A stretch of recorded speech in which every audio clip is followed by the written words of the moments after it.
Hi, I'm Ken Ham, President of the Bible Upholding Ministry of Answers in Genesis, and I'm recording this while standing in our Creation Museum that recently opened. Hi, I'm Ken Ham. Hi, I'm Ken Ham. Hi, I'm Ken Ham, President of the Bible Upholding Ministry of Answers in Genesis, and hi, I'm Ken Ham, President of the Bible Upholding Ministry of Answers in Genesis, and I'm recording this while standing in our Creation Museum that recently opened. Hi, I'm Ken Ham, President of the Bible Upholding Ministry of Answers in Genesis, and I'm recording this while standing in our Creation Museum that recently opened. But as well as being an Australian, I'm now an American citizen, one who has deeply appreciated the Christian heritage of this great nation. But as well as being an Australian, I'm now an American citizen, one who has deeply appreciated the Christian heritage of this great nation. But as we all know, America is not the Christian nation it once was. So we trust the new Creation Museum and the other outreaches of the AOT ministries will be greatly used of the Lord to reach my newly adopted country as we help rebuild the foundation of the authority of God's Word and proclaim the gospel of Jesus Christ. There's something dreadful happening in America. There's something dreadful happening in America. You know what's happening? You think about it. This great nation, years ago, prayer in the schools, Bible reading in the schools, creation in the schools. But you know what's progressively happened generation after generation after generation? But you know what's progressively happened generation after generation after generation? Prayer thrown out, Bible readings thrown out, creation is thrown out, 10 Commandments thrown out, nativity scenes thrown out. Prayer thrown out, Bible readings thrown out, creation is thrown out, 10 Commandments thrown out, nativity scenes thrown out, and in public places. Progressively, the education system in America has thrown Christianity out of the school system.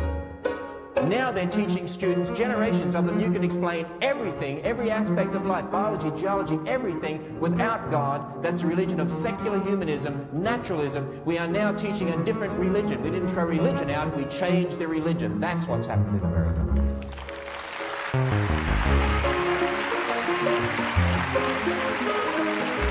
One of the problems we have today is that people tend to start outside the Bible. One of the problems we have today is that people tend to start outside the Bible, listen to what man is saying, and take those ideas to the Bible and say, how do we fit with this Bible? One of the problems we have today is that people tend to start outside the Bible, listen to what man is saying, and take those ideas to the Bible and say, how do we fit with this Bible? How do we fit it with the Bible? But we shouldn't do it that way. We shouldn't start from man's ideas. We should start from the Bible, should put in our biblical glasses.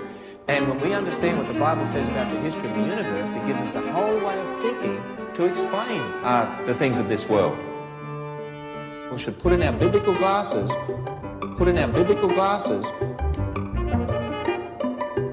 put in our biblical glasses, just for an organism to sense light and turn it into electrical impulses. Takes this chemical and this one and this one and this one and this one and this one and this one and this one and this one, page after page after page, all these chemicals, all the right place, all the right concentration, all the right time, just for an organism to sense light and turn it into electrical impulses. Takes this chemical and this one and this one and this one and this one and this one and this one and this one and this one, page after page after page, all these chemicals, all the right place, all the right concentration, all the right time, all the right at the right location, all together, or it won't work.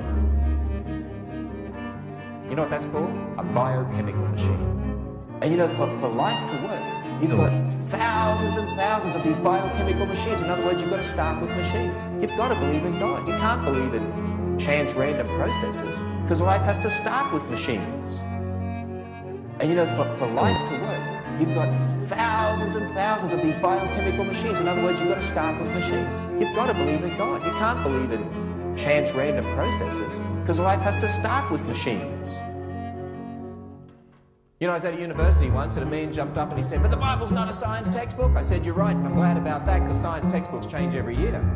I'm glad the Bible's not a science textbook, but where the Bible touches on science, can we trust it? Absolutely, because if you can't trust those earthly things, how can you trust the heavenly things that are based in that history? See, for instance, does the Bible talk about geology? Well, it says there was a global flood. Hey, that'd be a geological event, wouldn't it? If there really was such an event, you'd expect to find billions of dead things buried in rock layers laid down by water all over the earth. By the way, do you know what you find? Billions of dead things buried in rock layers laid down by water all over the earth.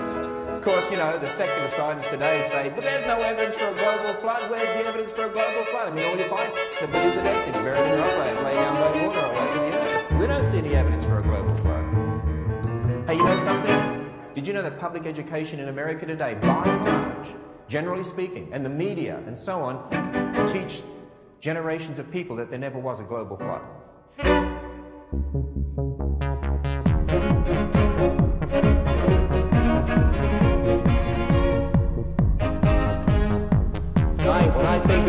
When I think of the kangaroo, I don't think of evolution. I think of what? Creation.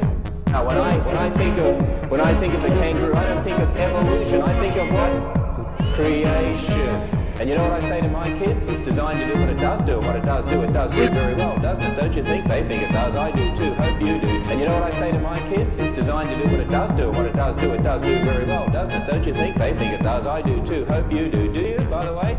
I hope so. We have a great time talking about those animals. And here we are with all the dinosaurs and Adam and Eve living happily together. Say, Mr. Ham, how long ago was that?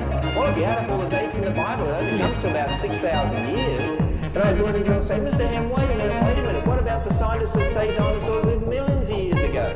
I want to teach you something very special this morning. And I want you to remember this, boys and girls, something you'll never forget. The next time somebody says millions of years ago, I want you to politely and nicely put up your hand and say, excuse me, were you there? Can you remember that? Next time somebody says millions of years ago, what do you say? Oh, you can say it louder than that. Next time somebody says millions of years ago, what do you say?